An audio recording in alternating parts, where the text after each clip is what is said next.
Welcome back, guys. It is Tuesday, and you guys know what that means. It's time for a real estate mortgage market update. And today I've got two of my loan officers, one veteran loan officer and one about a year or so into the business. So I'll let them introduce themselves. First, I will start with Yvonne Godina. Yvonne Godina, aka YG. YG, what up? Yes, what up?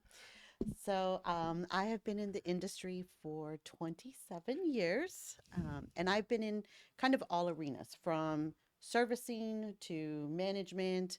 And then I would say probably the last decade or so has just been all All originations. origination. Okay, good deal. Yeah. And Nicole, how are you? I'm living the dream. Yeah, so I'm wrapping up my first full year being on the sales side of mortgage Yeah. with And how are you loving it? I love it so much that I keep coming back for more. Yes. Amen. So it's a funny story. My mom, she's the one that got me into this business almost 11 years ago. And for about 11 years, she would ask me every single day, do you still love what you're doing? Yeah. And I would truly say instantly, yes. I mean, I do. Why? Because everything is different. There's no situation that's the same. It's always problem solving. It's always a light at the end of the tunnel with borrowers getting to the finish line. And I loved helping folks that otherwise were told no somewhere. And it got me to where I am today. I mean, doing podcasts, doing a lot of mentorship and just showing you guys the ropes, hoping you don't step on those same landmines. And we're doing things, I'd like to say a bit different than most, but we're doing things a lot different than most. So that being said, today's Tuesday. It's time for a market update. And I wanted to just kind of see how things are going out there. Who wants to go first? You want to go first? Things are going. It's getting challenging, but it's still exciting because those who want to buy will buy. Mhm. And so I think a lot of it is fear, thinking that the past 2 or 3 years is normal Mhm. when it comes to rates. And so, we've been talking about this for like a year, like waiting for rates to come back down. And then they're not coming back down. And they went up and they came down a little bit. And now they're just kind of hanging out. So it's like, if I don't know, I have a love-hate relationship with the interest rates in this market. Don't we all? Now, actually, YG, I want to ask you, since you've been in the business longer than us, at what point did rates kind of drop from what they were historically? And what I mean by that is when you got into the business, what were interest rates like? So there was a time when interest rates were actually in double digits. And those particular programs were for our alternative programs. Maybe something similar now to where a client's doing like a bank statement Mm-hmm. loan or so forth. But yeah, we had double digit interest rates and it didn't stop, individuals. But I think right now, I think the fear is probably the biggest thing. Mm-hmm. And people have a misconception of they're listening to their friends, their family, the media, Mm-hmm. and they're just fearful to even try to Right. purchase. And so I think that's the biggest thing because the reality is interest rates are not that high, Right. not compared to what In the we've been in. grand scheme of things. Yep.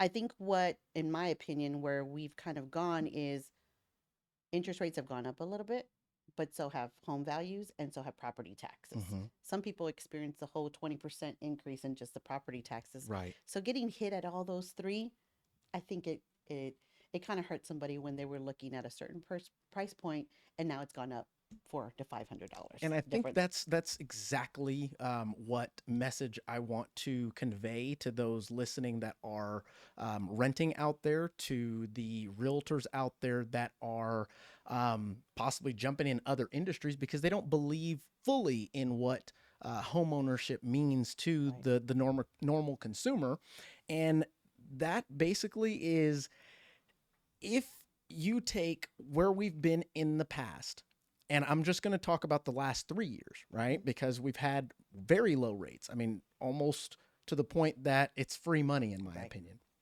If you look at that, and let's say the last time you got pre approved or pre qualified, you could afford based on payments 300,000. Well, if you didn't pull the trigger back then and you're still on the fence renting, and now your approval amount is only 250,000, it's a tough pill to swallow, so to speak. Right. And I think a lot of folks are going, well, I'll just wait it out. I'll wait until ... And for me, I want to make sure that people understand that most things don't go backwards like that. Oh, no. But we have a history the last 10 years, as far as in Texas or in San Antonio, our prices have increased over the last 10 years. It has not dropped. Correct. So I would say we had a little slight market correction Mm-hmm. where we weren't going so high, but it was just a correction. I don't really think that our prices are going to drop at No, all. I mean, historically, they just have not. So the reason why folks are not buying is because of the payment. I mean, truly, when it comes down to it, you find a house that you love, you're in a certain price point, and then you look at the payment, you go, oh my gosh, I either don't qualify or I'm not used to seeing that price of home at this payment. And what do you recommend in those cases? What do you guys recommend? Well, I think homeownership, for one, is just creating wealth, right? Mm-hmm. So we want to do that. I recently had a couple of conversations with two individuals that were renting, and their apartment complex found ways to try to get them out of their lease Mm-hmm. because they were locked into a lower price point. If they can get them to break it, now they can charge them more. Right. So why not prepare yourself, right, to Yeah. pay your own mortgage and create wealth for yourself? I totally Um, understand. yeah. The Go ahead. the conversation I've been having with my buyers is kind of similar, but when they're like, "No, I want this $350,000 home, take it or leave it. That's my only option." Well, the even though it's hard to understand that right now we can't afford that $350,000 home and we can afford 200,000, that's a big difference in market. Mm-hmm. But if you get into the 200,000 now, your money is going to make you money instead of just sitting in your savings account.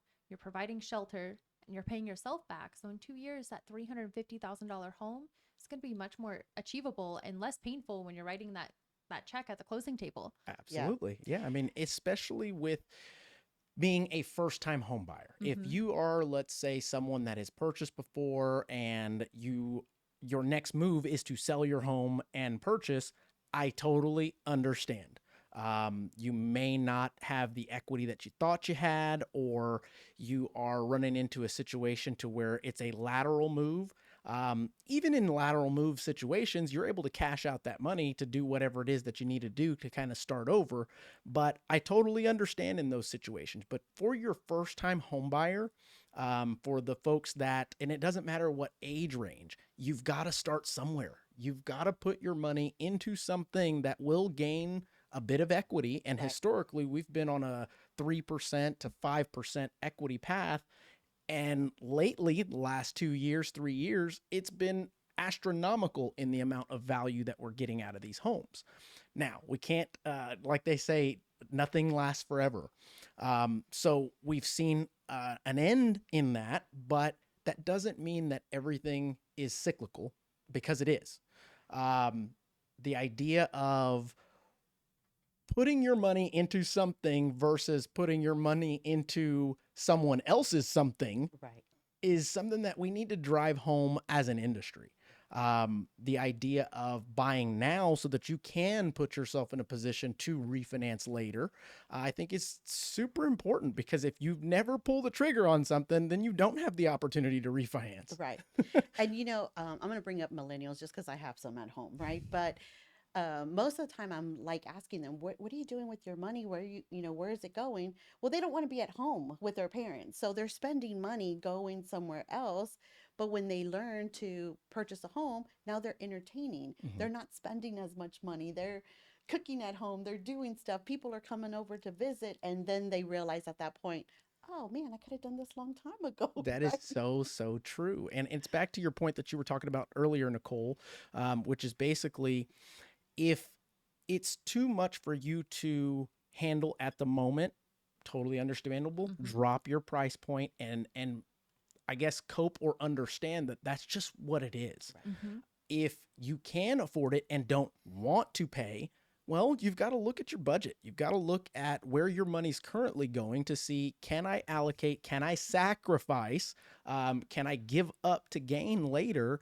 And you'll find that most people that did are in a much better situation, especially when you look at your home as a driver for additional financial aspects. And that's the thing. I had this conversation this morning with somebody on Facebook. They're like, well, I want my rent payment is this much. I want to pay this much. And I'm like, buying a home isn't just writing a check every month. Mhm. It's much more. That's just the tip of the iceberg, because what comes with it is the long-term goals. You're locking in a rate right now. Maybe it's $300 more than you're paying now, but next year your rent is going to go up $500. Well, now you're $200 ahead of the game. And then the year after and the year after, 5 years later, you're looking back and going, wow, Right. Yeah. I have not a bad rate right now. I should stick it out, or maybe I should sell my home, pay off all of my debt, Mhm. including my student loans, because you can get a home with student loans. Right. It's the craziest concept. It's true. But you can buy a home, let your home build your wealth to be able to cash out, sell, and then pay off your debt instead of letting it linger and It's hurt. very true. It's very true. So before we jump into some stats based on November's market data, I wanted to ask you guys, what do you think rates are going to do in the coming months? What do I think it's gonna do, or what do I want it to do? I think we're sitting comfortably. I'm seeing par rate a lot more, Mhm. which I haven't been in the game too long, but I feel like these rates that we're seeing months ago were at a cost Yeah. to the buyer. And now we're at par, which means I think my prediction is someone's getting comfortable. Mhm. And so we're sitting at a good place, and I think it's going to hang around. Well, go ahead. I'm still thinking that interest rates might increase about a quarter to 0.5% within the next 6 months. And Just- I'd have to agree with you on that. Okay. And the reason being is interest rates being as high as they are simply due to inflation. Right. I mean, there is no other driver other than inflation. It's not like they don't want us to buy homes, but they've got to slow things down so that our milk, our eggs, our bread, all the other things start to come down to make it more affordable for everybody to live. And it's almost seen as a luxury that you're a homeowner. That should be the new gauge of wealth, in my opinion, but people still kind of put their eggs in different baskets. But as we know, the Fed has increased, not as much as we thought they were. It was 0.5 instead of the 0.75. So therefore you saw rates come down a tad, but they're going to continue to increase that until we start seeing some dramatic movement in the inflation numbers. So I would say get in where you fit in. And by that, I mean, if it's comfortable, if you can tolerate it, get in, because only the future will get better for you, because everything is cyclical. Once inflation comes back down into control, you'll see rates starting to come the other way. And it always happens. I mean, what is it? Like every 5 years or so, you'll see this same cycle happen. 2018 was the last time we saw this. So how many years ago is that? 4 years ago? Almost 5 years. So we're in that little pivot. No one expected COVID to happen. And in my opinion, we can't go backwards, but we know why we're here. We went too low for too long, period. Right? That's my 2 cents. So now I want to talk about some stats, just go over some of these things. And this data is from Rocket Homes. Although I don't recommend them, they do have a lot more data at their disposal. So I'm going over that, and it's saying the market condition, and this is just for San Antonio, Texas, guys. And it's saying that the it's basically a seller's market, a buyer's market, or a neutral market. And right now it's sitting right in the middle of a neutral market. And when you have a neutral market, it means that we've all got a shot to negotiate, right? Because during COVID, there was no negotiation. Matter of fact, you were paying over the price for a home. I'd much rather be in a position to where I can not pay over and have a higher rate, because therefore my equity is going to be even more so when the time comes that I refinance it. And nothing is holding you back from paying more to the principal. I mean, knock that equity down, you guys. Let's see here. A couple of other things. Your medium sold price in San Antonio as of November was at $276,000, which is a difference in 29,000, a drop in 29,000, and that was from November of, oh, actually, that's an increase. That's an increase of 29,000 since November of 2021. So it goes to show that our property values, despite all these high rates, are still increasing, right? Somebody that bought last year has approximately 11% more equity than somebody that's still on the fence waiting. Any way you look at it.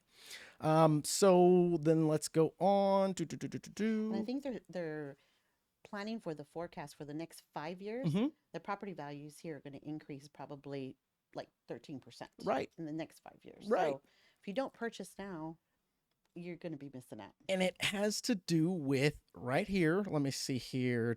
Number of homes for sale. So in October of 2022, there were 4,520, so 4,520 homes that were on the market for sale.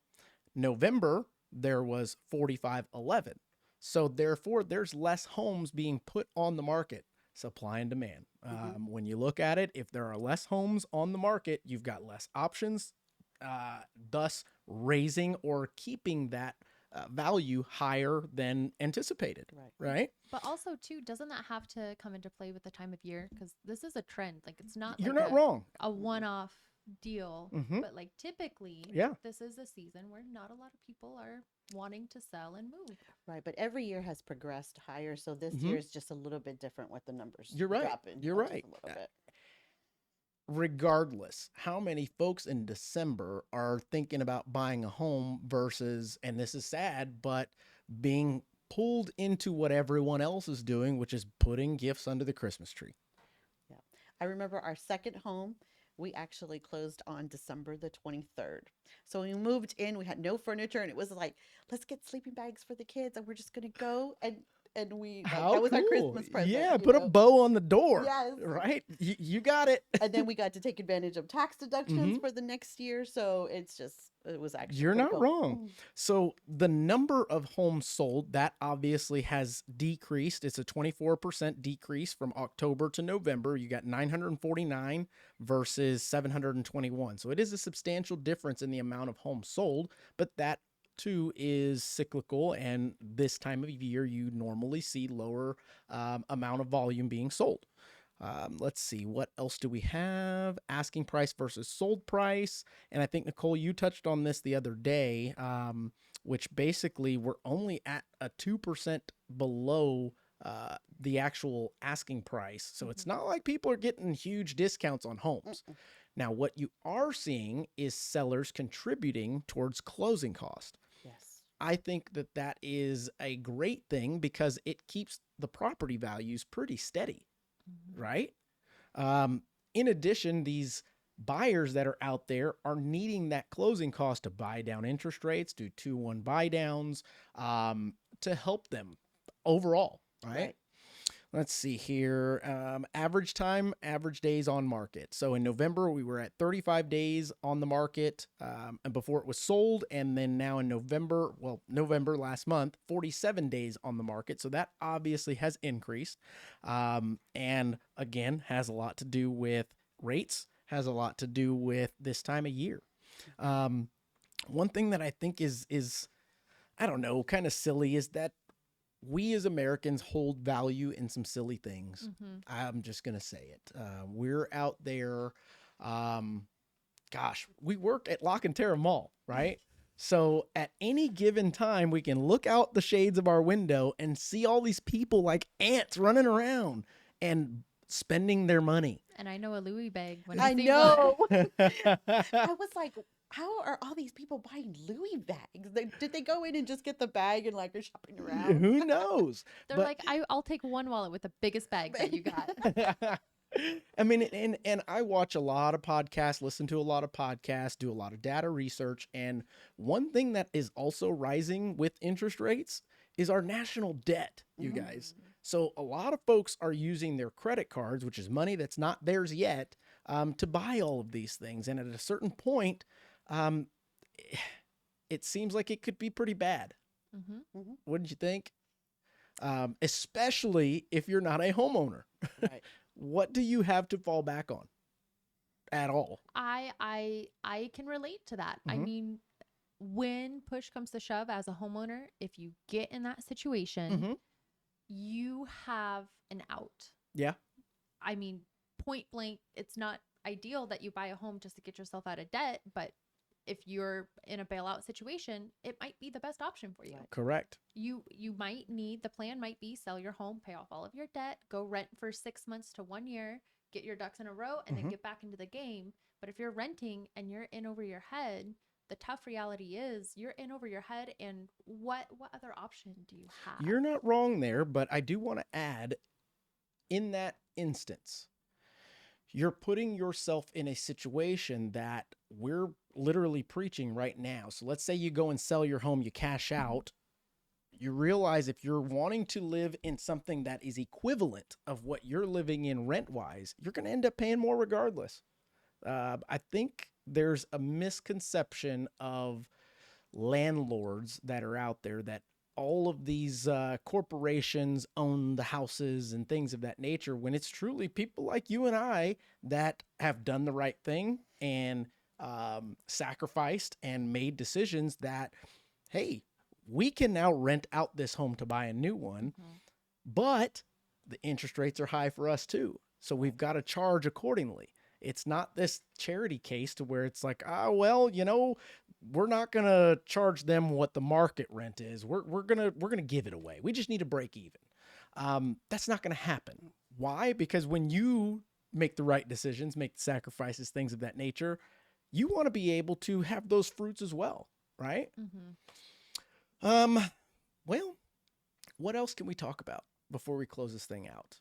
What are you I saying? think this Yvonne? is a pretty solid market update. Yeah, it's definitely. I would say just kind of like on the spending, people go through various things in their life, right? That things have to happen, whether they're homeowners and no longer Right. homeowners. I know personally I had to go through that. But I think sometimes, and hopefully this doesn't come out wrong, but when you have the poor man mentality, Mhm. right? You're not thinking about where you need to be, just where you're at Right. that point. And so that could go for student loans where I'm just going to take out a student loan, not that I need it to pay for my classes, but I'm just going to get it to live off of and Right. to spend and to do whatever I have to do. And that's the same thing for the credit cards and so forth. So when they start to look at it differently, how am I investing in myself? How Yeah. am I investing in my future and my home? And then they have an asset for life Yeah. at that point. You're able to pass that on to your future generations and so forth. I So, love it. so I would just encourage, like, whether it's millennials or anyone, because we all go through different cycles and we're in different seasons of our lives, is really think about how can you get there. Mhm. And like you mentioned in the beginning, like after 27 years, I still love helping people purchase a home. It's like when you get to the end and they've got a smile on their Yeah. face, and some transactions can be challenging, right? Right. There's no cookie On cutter. our side of the tracks, most transactions No. are difficult. And you can probably say this too. I have never seen one application look identical. Nope. They're like a Never. thumbprint. They're all different. They're all different. Mhm. So each situation's different. And if you think that you can't be a homeowner, I think you should definitely give somebody a call over here at I Think I Mortgage. think you should too. That was pretty good, YG. I agree.